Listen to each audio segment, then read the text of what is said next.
Agora, ô Lu, falando da sua carreira, o Rodolfo Fabril falando de quando te viu na ESPN, eu também te conheci ali no ESPN FC, falando sobre o meu time, o Palmeiras, muito bem. Mas como que começou essa sua carreira no jornalismo, na internet? Enfim, você sempre sonhou com isso, de estar onde você está hoje, vivendo tudo que você está vivendo. Inclusive, tem muita coisa pra gente falar também sobre isso. O pessoal tá perguntando bastante. Mas dá um ampassã aí sobre carreira, como começou.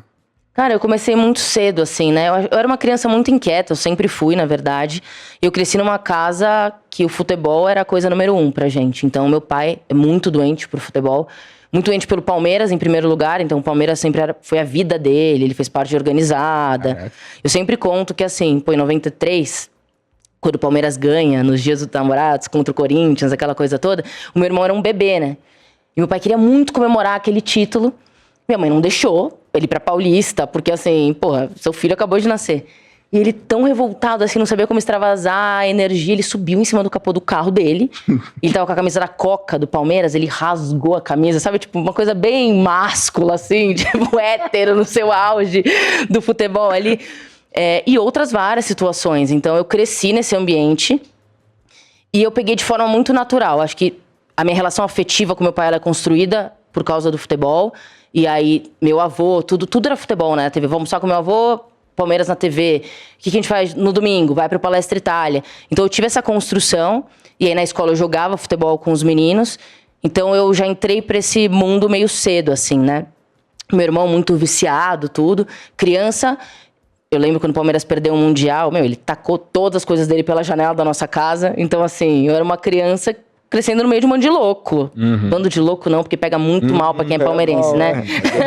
A frase da tempo. Crescendo, assim, meio de gente alucinada por futebol. Então, acho que isso me pegou desde muito cedo. E aí, com 13 anos, eu comecei a escrever sobre futebol. Me achava meio jornalistinha, assim. Então, pô, Clube dos 13, nananana. Meio nerdzinha, assim. As pessoas liam e... Cara, isso blog, não existia... Era a época do MSN ainda, sei lá. Então, eu gostava de escrever, eu gostava de analisar o futebol, de ficar assistindo. E um tempo depois, já adolescente, quando eu comecei a namorar a primeira vez, o meu namorado, ele ficava assim... Ele adorava futebol também, ele ficava... Analisa taticamente o que está acontecendo na TV. De brincadeira. E eu acho que isso, de alguma forma... Incentivo. Ele já enxergava em você esse lado analítico? E porque eu entrava nas mesas, pra discutir com os meninos, assim, pra acabar com eles. Então, os meninos nem discutiam futebol comigo, porque eu ia assim, eu só saio dessa mesa depois que eu ganhar essa discussão, sabe? Eu convencer todo mundo que eu tô certa. Eu sou uma pessoa muito melhor hoje, tá, gente? Mas eu fui formada assim.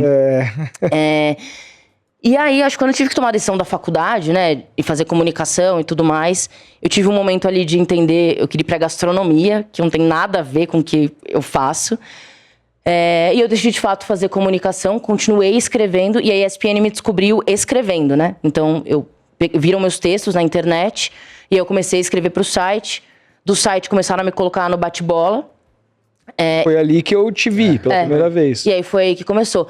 E hoje eu posso falar com muita certeza, tá? Eu sou uma pessoa tímida mesmo, eu tenho muita dificuldade em ir a lugares novos e conhecer pessoas novas. Eu não sou a pessoa que senta na mesa e começa a dar os assuntos. Eu sou a pessoa que fica mais quieta e quando vou me dando espaço eu começo a falar. Se fosse a Luana de hoje, eu acho que eu não teria chegado onde eu cheguei, porque... eu fui ficando mais tímida com o tempo. A Luana que começou na ESPN era uma Luana muito mais destemida, uma criança meio tipo uma adolescente, sabe? Vou lá e vou falar. Porque, cara, pensando hoje friamente, não é fácil sentar. Era eu, aí tava o Mário Marra, o William, tipo... sabe, uma galera muito das antigas, assim, o Léo Bertozzi. Aí eu descia pra redação, era o Arnaldo Ribeiro. E esses caras, eu muito nova, eles me abraçaram mesmo. Eu lembro de... pô, eu tinha, sei lá, 20 anos, eu não era como é hoje, né? Várias meninas produzindo conteúdo pra internet, várias jornalistas como referência na TV.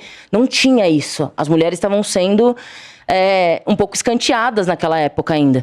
Então, pô, eu olhava pro meu lado, super nova.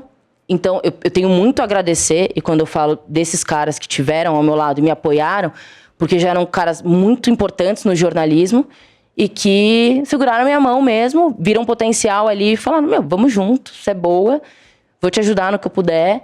Então, a ESPN me trouxe amigos pra vida inteira que me ajudaram nesse processo, assim. E a coisa de ir pra câmera, botar as caras, eu nunca esqueço. Teve um programa lá, um bate-bola, que botaram um flamenguista, eu e um santista, eu acho, não lembro. E a gente ia pro púlpito e, quebrava o pau, cada um com um argumento lá. E eu lembro que eu saí daquele programa, tipo, destruí o flamenguista. Várias vezes ele me encontrou depois, ele falou, caralho, você me ferrou naquele programa e tal. E eu não sei se esse ímpeto juvenil que eu tinha ali, hoje em dia, que eu vou ser mãe, sabe? Tô uma pessoa mais calma, mais tranquila. Eu teria tido a resiliência que eu tive ali no começo mesmo. Então foi a ESPN que mudou a minha vida, eu falo isso sempre. Sou muito grata ao lugar, ao espaço e às pessoas que eu encontrei ali. E aí, bom, tá, da ESPN, qual que é a continuação dessa carreira? Porque eu me lembro do seu canal, eu assistia bastante, você teve um canal que era só você, que era bem legal. Como é que era o nome mesmo? Era 1x0 Feminino. 1x0 Feminino. As pessoas me escrevem até hoje pedindo pra eu voltar com esse canal. Era muito legal. Era um canal divertido. Sempre o pós-jogo do Palmeiras, assim. Eu fazia muito pós-jogo de vários times.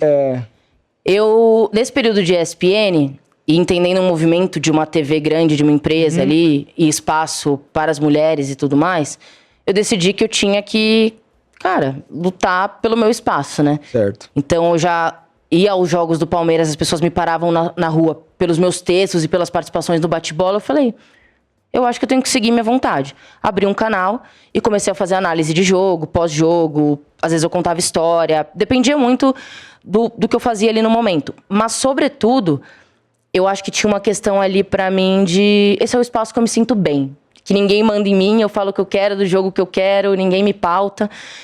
Então, o canal, ele foi muito isso. E eu lembro que era uma época que não tinham muitos canais no YouTube.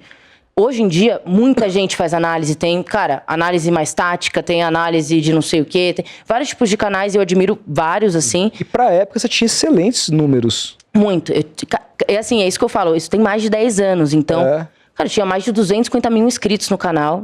Eu não lembro de ter outras mulheres naquele período dividindo esse espaço comigo, né? Eu me lembro de me sentir muito sozinha. Eu sempre participava de canais de homens, de caras, assim. E me levou durante um bom tempo. Só que chegou um teto ali pra mim, que era... eu preciso ir além da internet, e os lugares começaram a me chamar pra fazer outras coisas. E eu não tinha mais tempo. Então, eu precisava entender pra onde eu ia ganhar dinheiro, qual seria o meu futuro mesmo, o que eu queria fazer da minha vida.